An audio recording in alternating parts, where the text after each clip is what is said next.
देश इंदिरा गांधी की मौत से उबर रहा था। साल आ चुका था 1987। देश में राष्ट्रपति चुनाव की सरगर्मियां तेज हो चुकी थी। कैंडिडेट के लिए कांग्रेस की तलाश खत्म हुई। तत्कालीन उपराष्ट्रपति आर वेंकट रमन पर जाकर जो बने हमारे अगले राष्ट्रपति। नमस्ते, मेरा नाम है भावना त्रिपाठी और आप देख रहे हैं राष्ट्रपति महोदय।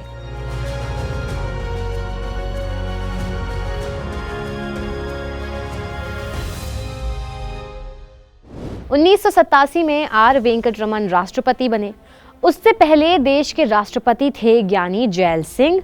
पिछले एपिसोड में बताया ही था कि उनकी तत्कालीन प्रधानमंत्री राजीव गांधी के साथ बॉन्डिंग अच्छी नहीं थी।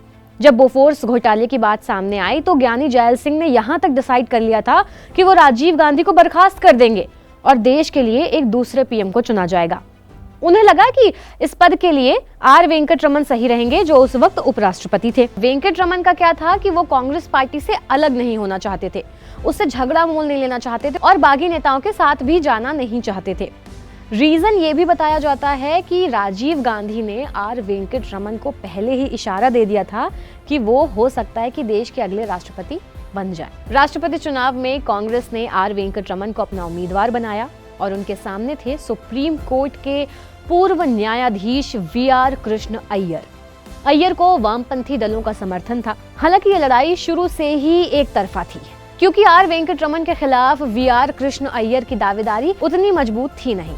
चुनाव में वी.आर. कृष्ण अय्यर को मिले थे 2,81,550 वोट, वहीं आर वेंकट रमन को मिले थे 7,40,148 वोट। तीसरे नंबर पर थे बिहार से निर्दलीय प्रत्याशी मिथिलेश कुमार, जिन्हें सिर्फ 2,223 वोट ही मिले थे। राष्ट्रपति आर वेंकट रमन के बारे में उनके राष्ट्रपति होने से रिलेटेड एक बड़ा दिलचस्प किस्सा मशहूर है। अगर वो मेंशन नहीं किया तो बड़ा अधूरा अधूरा सा लगेगा। तो 1988 का वक्त था। भारत सरकार ने फैसला लिया था कि जो दादा साहब फाल्के पुरस्कार है वो शोमैन राज कपूर साहब को दिया जाएगा। राज कपूर साहब की उस वक्त तबीयत कुछ ठीक नहीं रहती थी। जब ये डिसाइड हुआ कि राज कपूर जी को दादा साहब फाल्के पुरस्कार दिया जाएगा तो राज कपूर साहब दिल्ली आए। उन्हें अस्थमा था और वो उस वक्त व्हील चेयर पर बैठे हुए थे। 2 मई 1988 को उन्हें ये अवार्ड दिया जाना था। अवार्ड लेने पहुंचे राज कपूर ऑक्सीजन सिलेंडर के साथ कुर्सी पर बैठे हुए थे, क्योंकि वो अस्थमा के पेशेंट थे और दिल्ली का पॉल्यूशन तो सब जानते हैं।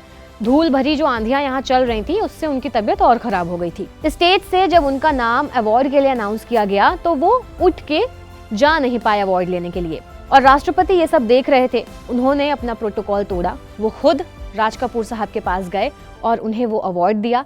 उसके बाद जो वहाँ सुरक्षा कर्मी थे उनसे कहा कि इन्हें हमारी एम्बुलेंस से लेकर अस्पताल जाओ। कुछ ऐसे थे भारत के 8वें राष्ट्रपति आर वेंकट रमन, जिनका कार्यकाल 25 जुलाई 1987 से 25 जुलाई 1992 तक रहा। इस दौरान उन्होंने देश के 4 प्रधानमंत्रियों का कार्यकाल देखा था, जिसमें से 3 को तो उन्होंने ही शपथ दिलवाई थी। अगले एपिसोड में हम बात करेंगे हमारे नवे राष्ट्रपति शंकर दयाल शर्मा की।